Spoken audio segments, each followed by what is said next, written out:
आज दिल्ली के जहांगीरपुरी में दंगे के बाद आज वहां पर अवैध निर्माण पर एमसीडी की कार्रवाई हुई। बुलडोजर द्वारा अतिक्रमण हटाने के नाम पर गरीबों की रेहड़ी पटरी और दुकानें तोड़ी गई। हैरानी इस बात पर हुई कि सुप्रीम कोर्ट द्वारा रोक लगाने के आदेश के बावजूद यहां पर बुलडोजर चलते रहे और गरीब सड़कों पर आ गए। देखिए रिपोर्ट। अपने पिता की रेहड़ी टूट जाने के बाद ये बच्चा मलबे से पिता की मेहनत के पैसे बीन रहा है। ये तस्वीरें ही बताने के लिए काफी हैं कि बुधवार सुबह इन बुलडोजरों ने अपनी अंधाधुंध कार्रवाई से कई गरीब लोगों की रोजी रोटी मिट्टी में मिला दी है।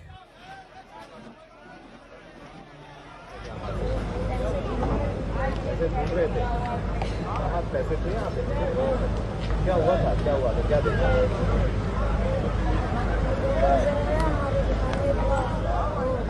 चला दिया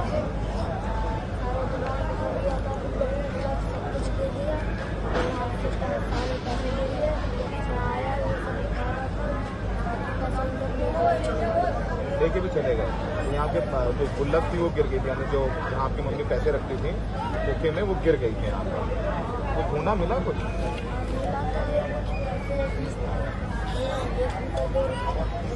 1 रुपया 2 रुपये मिला था। पिछले 30 साल से मोटर मैकेनिक शानू यहाँ ठीक मस्जिद के नीचे अपना छोटा सा गैराज चलाते हैं, जिसे एमसीडी के बुलडोजरों ने मलबे में तब्दील कर दिया है। शानू का कहना है कि उनकी दुकान जब ढहाई गई तब तक सुप्रीम कोर्ट का कार्रवाई रोकने का आदेश आ चुका था, लेकिन बुलडोजर तब भी नहीं थमे। मैं घर पे न्यूज़ देख रहा था, मैंने देखा कि जो है सुप्रीम कोर्ट का ऑर्डर आ गया है कि जो है ये तोड़फोड़ नहीं मचेगी। हाँ।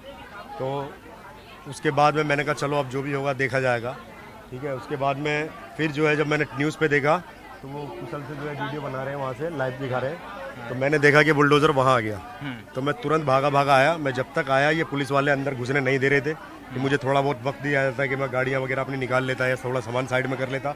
मुझे बिल्कुल भी वक्त नहीं दिया गया और आए और सामान उन्होंने तोड़फोड़ मचा दी। 55 साल के गणेश गुप्ता की भी 2 मंजिला जूस की दुकान ढहा दी गई। गणेश के मुताबिक उनकी दुकान डीडीए ने उन्हें 1977 में अलॉट की थी। गणेश अलॉटमेंट के कागज लेकर एमसीडी के अधिकारियों के आगे पीछे घूमते रहे, लेकिन किसी ने उनकी नहीं सुनी। ये डीडीए से अलॉटमेंट की दुकान थी, 1977 में अलॉटमेंट हुई थी, पूरी डॉक्यूमेंट हमारे पास था, अब तक रह रहे हैं। जो भी आता था देखता था कागज के, हाँ जी कागज दिखाते थे। आज जो आया डोमिनेशन करने, मैं कह भी रहा हूँ कि पहले कागज देखिए, अगर अवैध है तो तोड़िए, हमें कोई दिक्कत नहीं है, लेकिन कागज देखने का कोई राजी नहीं हुआ और डोमिनेशन करके चले गए। जिस बिखरे सामान को उदास मन से रमन झा निहार रहे हैं, वो उनकी एक पान की गुमटी का सामान है, जिसे बुलडोजर से कुचल दिया गया। रमन पिछले 34 साल से यहाँ पान की गुमटी चला रहे हैं, पर आज तक कभी ऐसा नहीं हुआ।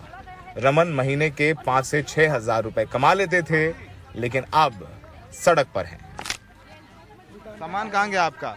अरे सामान रेडी चकना चूर करके आपको बोला नहीं सामान हटा लेने दीजिए आपने। कुछ भी नहीं, हम तो यहाँ पे हमने उल्टा 3 बार बोला हूँ सुबह से, जो हम रेडी हटा लें, बोला ऐसी कोई बात नहीं है, ऐसी कोई बात नहीं है, इधर की नहीं है, तो हमें रोड की कबाड़ा साफ करना है। कबाड़ा तो अपने आप साफ हो गया। ऐसा कुछ नहीं है, हमारा रूटीन। जब ये रेडियां कुचली जा रही थीं, तब हमने उत्तरी दिल्ली नगर निगम के महापौर से सवाल पूछा कि ये सरकार के बुलडोजर सिर्फ गरीबों पर ही क्यों चलते हैं। उनका जवाब सुनिए। सैनिक फार्म में भी जाएंगे आप लोगों के बुलडोजर, जहाँ बड़े अमीर लोग रहते हैं, ये तो रेडी पटरी वाले हैं, गुमटी वाले हैं, गरीब हैं, ये विरोध भी नहीं करेंगे आपका? जाहिर सी बात है इलीगल है। देखो हमारे लिए अमीर हो या गरीब हो, हमारे लिए सब बराबर है और हम भी इन लोगों का पार्ट है। और मैं आपके माध्यम से ये कहना चाहता हूँ कि हमारे मन में किसी के प्रति कुछ नहीं है और लोग अपने आप ही अतिक्रमण हटा लें ताकि हमें भी कोई एक्शन ना लें। सवाल सबसे बड़े उठ रहे हैं टाइमिंग को लेकर के। 3 दिन पहले यहाँ पर सांप्रदायिक हिंसा हुई है और ऐसे में ये ड्राइव चलाना, ये टाइमिंग कितनी उचित लगती है आपको? देखो ऐसा है कि अभी तो हम जितनी भी पब्लिक लैंड के ऊपर जो कबाड़ियों ने कब्जा कर रखा था, अभी तो हम खाली वही क्लियर कर रहे हैं, तो इससे रोड भी खुलेगी और लोगों को भी खुशी का लोगों ने प्रकट किया है। किसी की दुकान टूटी तो किसी का मकान। जिनकी संपत्ति पर ये बुलडोजर चला, उनका किसी दंगे या हिंसा से दूर दूर तक कोई लेना देना नहीं था। कभी आपने देखा है कि अमीरों की बस्ती में बुलडोजर चले हैं?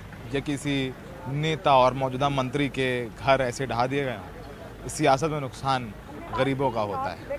अमीर तो अपने रसूख से पैसे दे करके बच जाते हैं, पैसे लेने वाले भी यही लोग हैं।